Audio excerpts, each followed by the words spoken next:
Bom dia, boa tarde, boa noite, queridos e queridas alunas do sétimo ano. Tudo bem? Sou o Danilo, professor de História, e estamos iniciando mais um plano de estudos.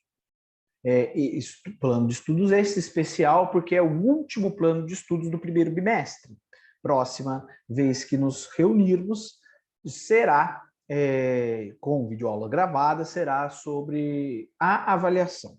Mas isso para o futuro, tá? Nós estamos encerrando hoje o bimestre com o final dos nossos estudos sobre Roma, tá?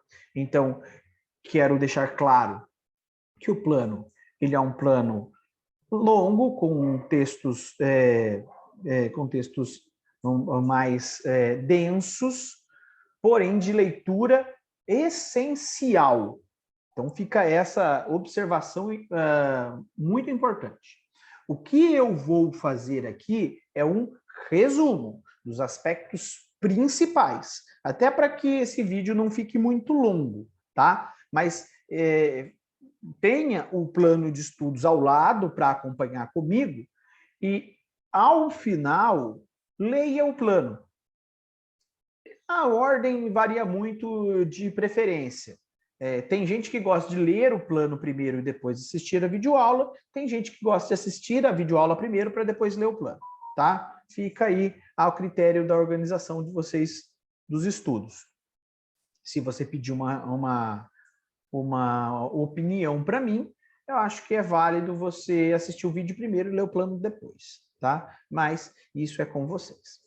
Então, pessoal, hoje nós vamos fazer atividades sobre Roma, sobre o período, o final da República Romana e o Império com o seu apogeu, o seu período de maior poder e o período de decadência, crise, colapso e final de Império. Tá? É por este universo histórico que a gente vai viajar hoje.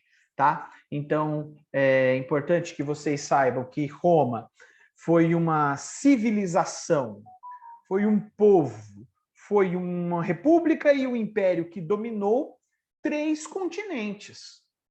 Dominou a Europa, dominou o norte da África e dominou o Oriente Próximo, o Oriente Médio. Tá? Então, veja que Roma foi um povo, os romanos foram um povo extremamente poderoso. E a semana passada, no plano passado, nós trabalhamos sobre a República.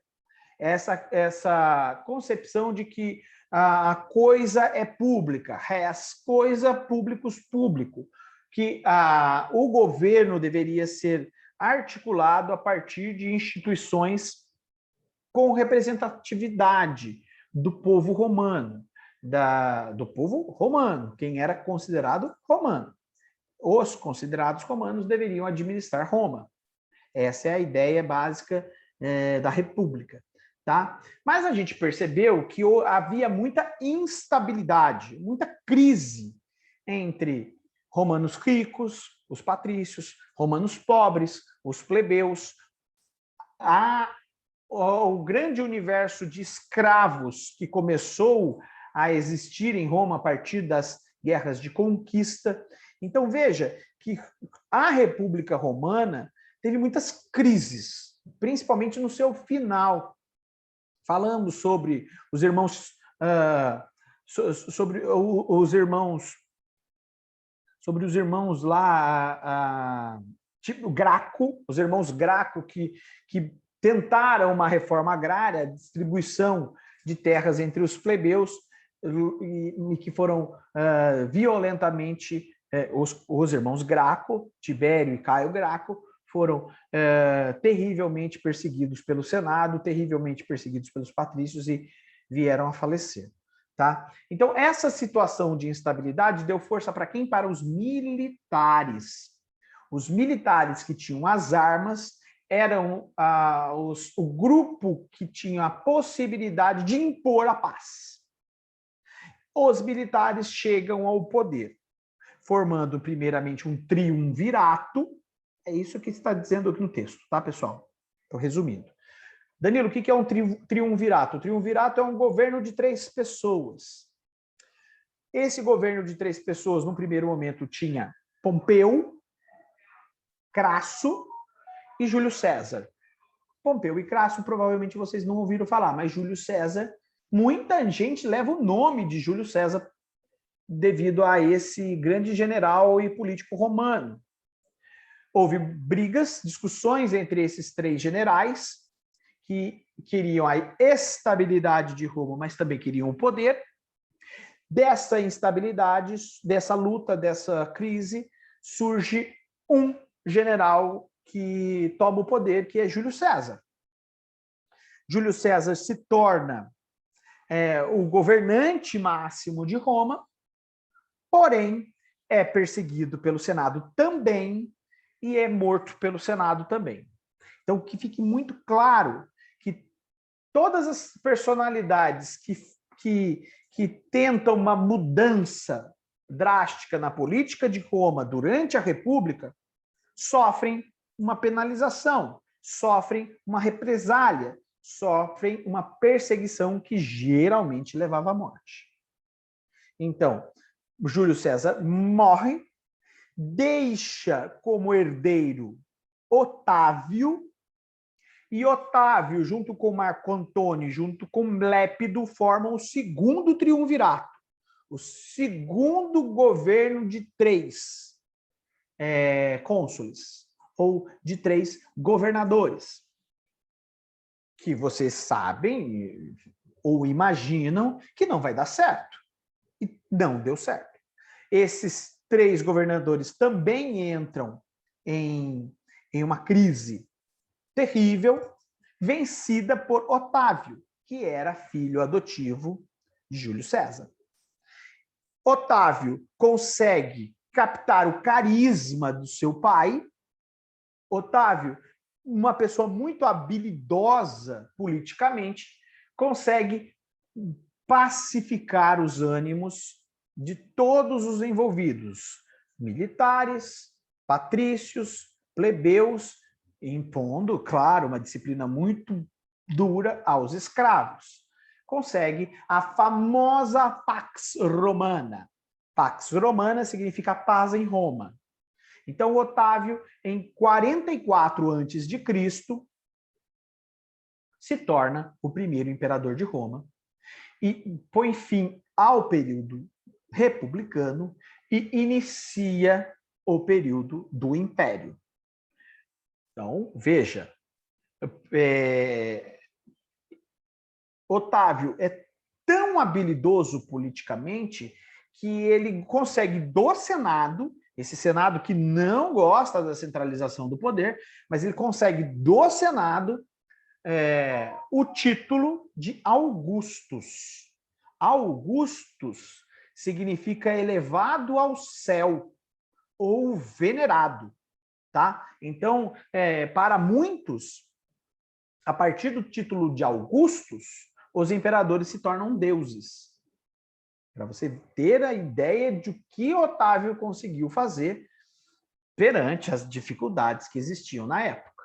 Tá? Ele surge como a salvação da pacificação de Roma. E ele cria o famoso termo que eu acabei de dizer, Pax Romana. Tá? Então vem a atividade, com base no texto lido e a explicação que eu dei, por que os generais ganharam poder político e econômico com a crise de Roma. Por quê? Porque havia uma convulsão social, patrícios, plebeus e escravos, e os únicos que tinham poder militar das armas para impor a paz eram os generais. Então, eles ganham o poder político em Roma a partir da crise social, ocorrida a partir de patrícios, plebeus e escravos. Os generais, então, os militares, então, impõem uma organização política. Tá? Como terminou a República? A República termina a partir do colapso da crise do segundo triunvirato, em que Otávio ele consegue organizar e consegue o apoio dos setores que estavam em crise. Otávio consegue o apoio dos militares, Otávio consegue o apoio dos patrícios, Otávio consegue o apoio dos plebeus e Otávio impõe. Ele não consegue o apoio dos escravos, mas ele impõe uma dura disciplina aos escravos. Ele impõe a Pax Romana. Danilo, como que escreve Pax Romana para eu poder aqui escrever no meu caderno? Pax é P-A-X, Pax Romana, do jeito que se fala, Romana. Pax Romana. Geralmente entre aspas, porque é latim. Tudo bem? Muito bem. Chegamos ao Império. A questão do Império, aqui há um ponto, pessoal, muito importante, que é a romanização. Eu vou até deixar aqui, a princípio, em destaque, vai aparecer aí no seu plano, romanização das províncias. O que Otávio e os imperadores que vêm depois dele percebem? Que para conquistar definitivamente as províncias, os territórios, a partir das guerras, ele tem que impor a cultura, as leis, a religião, os costumes, a economia, tá? Então, impondo estes segmentos, estes costumes, estas instituições romanas, Otávio e os imperadores romanos criam um processo de romanização das culturas, padronizando os povos dominados, tá? Isso acontece. Qual que é o maior símbolo, Danilo, da romanização? Tem dois. O primeiro é o direito romano. O direito romano, ele é um direito que se massificou pelo mundo inteiro. O direito no Brasil, atualmente, ele é baseado no direito romano. Tá? Então, veja que o processo de romanização ele passou eras, chegou nos nossos dias. E outro exemplo também de romanização que deu certo é o cristianismo, que eu vou falar daqui a pouco, que é a ideia de que Cristo seja Deus. É algo que surgiu em Roma como algo que não era previsto, porém que se espalhou e está aí na vida de quase todo mundo, principalmente no Brasil, tá? Só que Roma não é apenas influencia, Roma também é influenciada. Então, os povos que Roma domina também involuntariamente, não é de uma forma proposital, mas esses povos que Roma domina também transferem aspectos culturais para Roma. Danilo, o que você quer dizer com isso? Eu quero dizer que há uma troca cultural entre dominadores, os romanos, e dominados, as províncias ocupadas. Então, cultura romana se impõe aos povos dominados e cultura desses povos anexados é assimilada pelos romanos. Há um sincretismo cultural, uma mistura de culturas. Tudo bem? Na segunda questão, pessoal, vocês vão fazer uma pesquisa, vão perguntar para as pessoas da sua família ou perguntar ou pesquisar na internet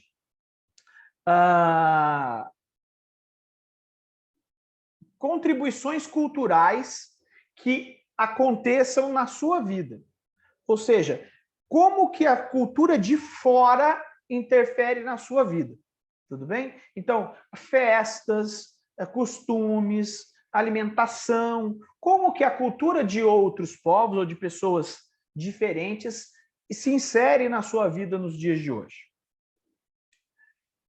Nesse momento, eu tenho que falar para duas pessoas. Primeiro, para a pessoa que consegue pesquisar. Se você tem internet, se você tem como perguntar para os seus pais, para os seus responsáveis, maravilha, pergunte para eles e tente tirar uma resposta diferente. Se você não tem, se você tem dificuldades, você pode partir de exemplos como a língua, o idioma. O idioma português que falamos, ele é influenciado pela língua romana, é uma língua latina, de origem dos latinos, que a gente conversou lá no primeiro plano, E ele é influenciado por línguas africanas e por línguas indígenas. Então, veja que o idioma que nós falamos é um objeto de sincretismo cultural, de mistura. Outro exemplo, o cristianismo. A ideia de que Cristo seja Deus. Ela é uma ideia misturada.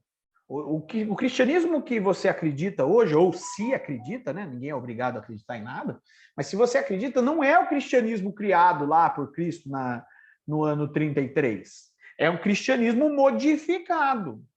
Muito modificado. Por mais que você encontre padres, pastores dizendo que é o mesmo, não é. Você não usa as mesmas vestimentas, você não lê o mesmo texto, porque o texto lá daquela época ou era o latim ou era o grego, tá? Então, veja, o hebreu. Então, veja que há adaptações culturais, tudo bem? Então, na religião, como disse, na língua e em costumes em geral, tá? Mas você pode encontrar no seu bairro mesmo uma festa que movimente aí o bairro, um evento cultural, isso também seria interessante como exemplo, tá? Bom, prosperidade econômica e o cristianismo. Nessa parte, é muito importante que vocês saibam que a economia de Roma dependia das conquistas. Então, se um território produzia trigo, Roma ficava rica em trigo. Se um território conquistado produzia artesanato, Roma se tornava poderosa nesse tipo de artesanato. Se Roma conquistava um território forte em comércio, o comércio de Roma se dinamizava. Se conquistava muitos territórios, o tráfico de escravos para Roma também se dinamizava. Então, veja que a economia de Roma está muito ligada às conquistas territoriais de Roma. Tudo bem? Quanto mais conquistas, mais desenvolvimento econômico, tá? Porém, ao mesmo tempo que havia esse desenvolvimento econômico, até determinado momento, tá? A gente vai falar ainda da crise, surge na Judéia, uma província romana, um personagem histórico, certo? Chamado Jesus, que prega a igualdade, que prega a não violência, que prega a ideia que as pessoas devem ser solidárias, ideia que tranquiliza, ideia que dá esperança à população mais pobre. Solidariedade, igualdade, pacifismo, certo? A ideia de que Cristo, que o imperador não seja Deus. Então, veja que são esses aspectos que agradam a população mais pobre, desagradam as autoridades. As autoridades romanas não gostam dessa ideia, desta filosofia implementada por Cristo lá no início do Império. Isso faz com que Cristo seja perseguido, por quê? Porque ele está ensinando à população algo que não é ou não agrada às autoridades. As autoridades organizam ali uma desculpa, um motivo, prendem Cristo, crucifica Cristo para que ele seja exemplo, para que ninguém faça o que ele fez, tá? Então Cristo ele é usado como um mau exemplo pelas autoridades romanas. Porém, o que acontece é exatamente o contrário. Os ensinamentos de Cristo passam a ser vistos como um bom exemplo, como algo que dá esperança para o povo. E daí há um impasse. As autoridades romanas começam a perseguir os seguidores de Cristo, e os seguidores de Cristo passam a fazer as suas orações, os seus encontros de maneira escondida. Aqui tem uma imagem bem interessante de uma catacumba. Danilo, o que é uma catacumba? Catacumba é uma caverna, onde as pessoas se reuniam para rezar, para orar, para conversar sobre os ensinamentos de Cristo. Então, veja que a religião, que não era uma religião na época, mas o cristianismo, essa ideia de que os ensinamentos de Cristo eram coisas boas passou a aumentar, porque a população pobre sempre é a maioria, e isso agradava a população mais carente de Roma, porém foi perseguida. E esses cristãos, eles passaram a desenvolver as suas atividades de forma escondida, geralmente nas cavernas, geralmente nas catacumbas. Tá?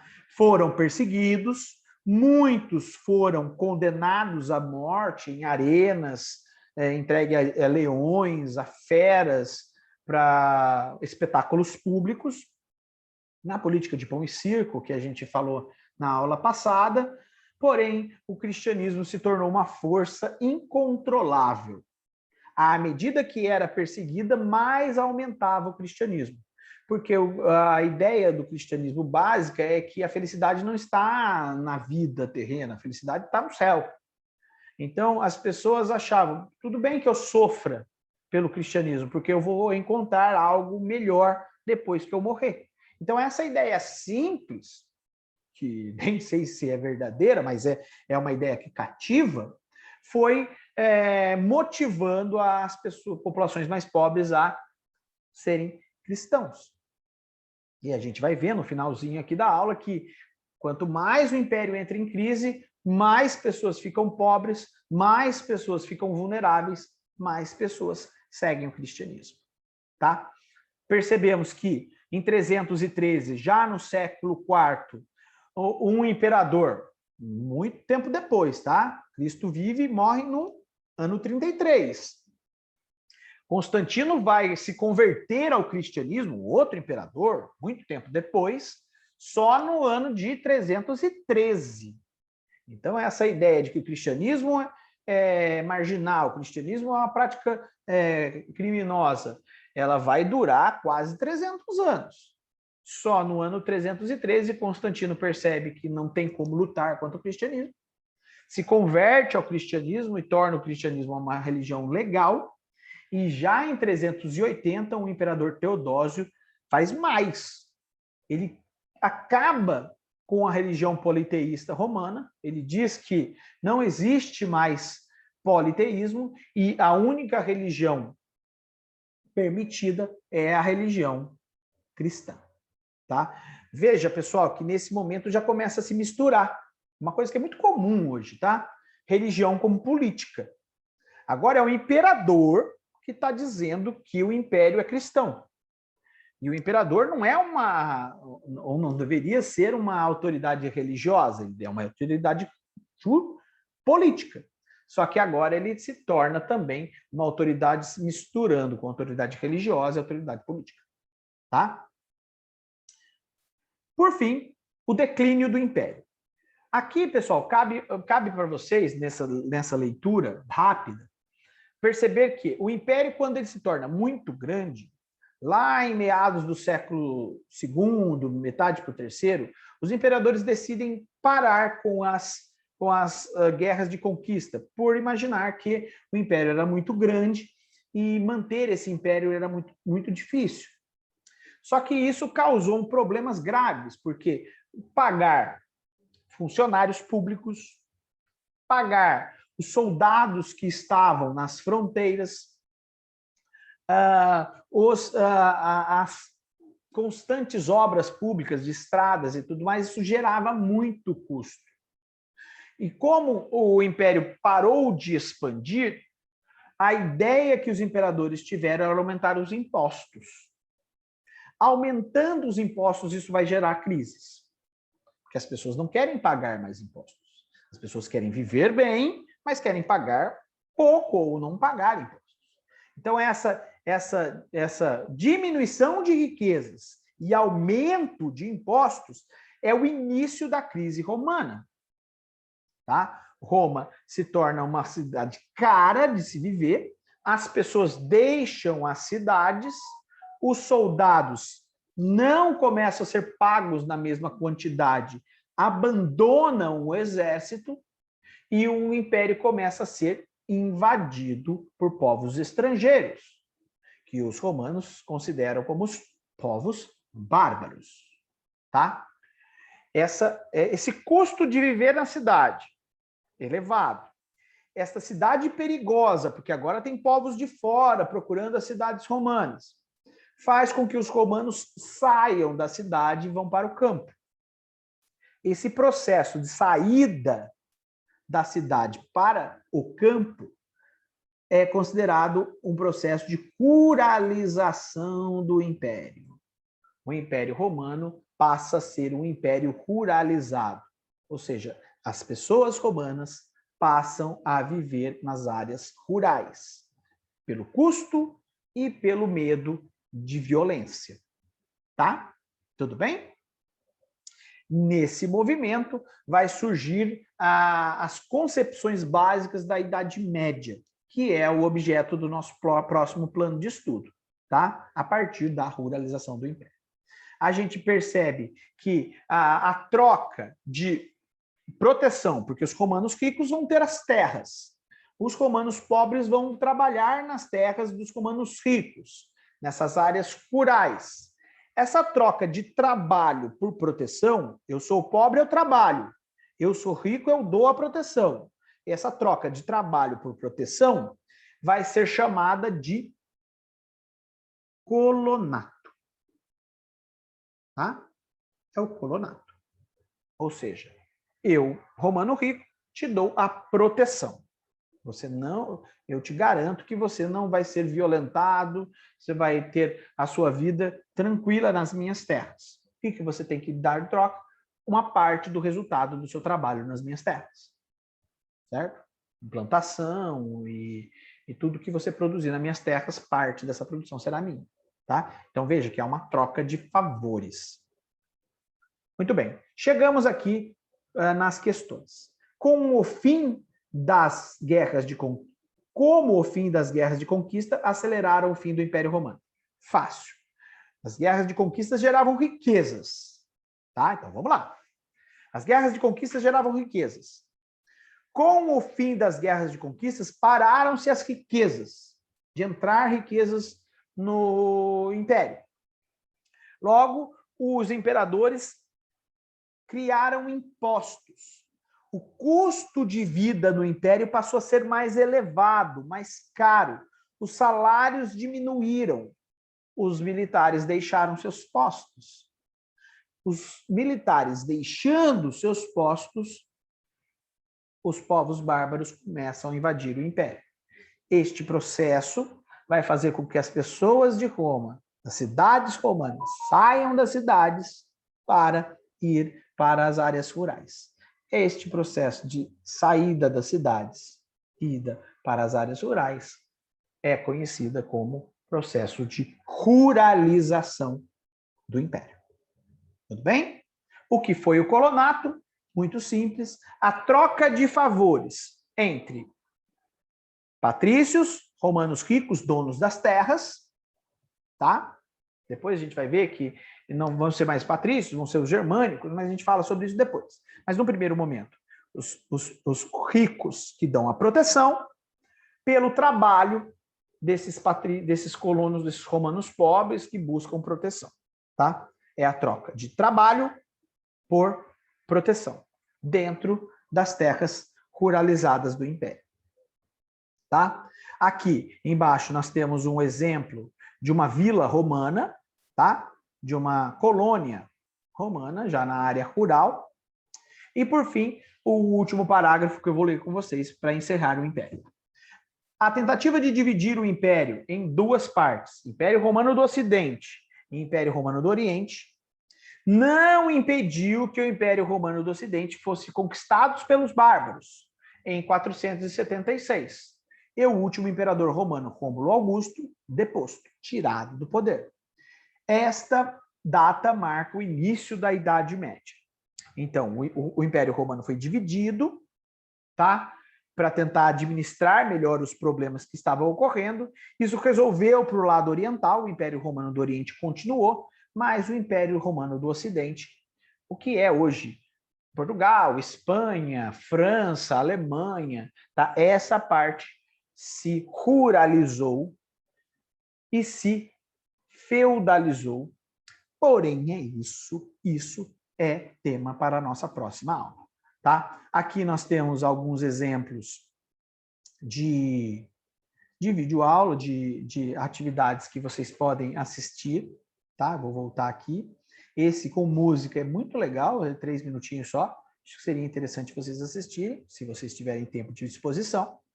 E aqui está a folha de respostas, tá? Pessoal, a folha de resposta que vocês vão entregar, tá? A folha de resposta que vocês vão bater foto, vão entregar para mim no Google Sala de Aula. Quem está utilizando essa ferramenta, por favor, continue, porque isso está me ajudando muito na